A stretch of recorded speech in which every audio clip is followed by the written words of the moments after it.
So this is my brand new rag joint. It's actually 6 pieces of plastic stacked.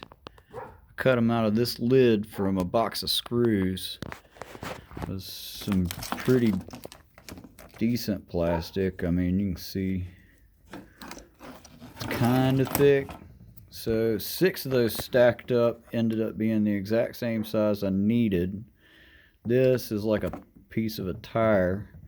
You can see how wiggly it is. It was squishing, making all kind of slop at my steering. Got a new steering box and had to do this because it was getting on my nerves. Hard to fight all that. They kept giving me the wrong part. This one right here is obviously not this one. This is what they gave me twice, 2 different ones.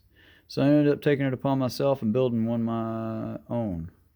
This is built like the military standard flex coupling for a helicopter drive shaft. It usually uses a stack of aluminum plates that do exactly this. It still has a little give, but that right there is going to be a lot stronger. So this is for a Chevy k3500 turbo diesel 6.5 4-wheel drive. This is the size of the coupler, not this. So if you see that in the store, it's wrong. And if you end up like me having problems getting the right thing, well, this right here will allow you to have the right thing out of your backyard. A couple 30 minutes with some scissors.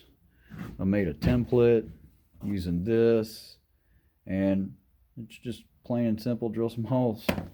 So if you're having problems like I was, hope this helps you.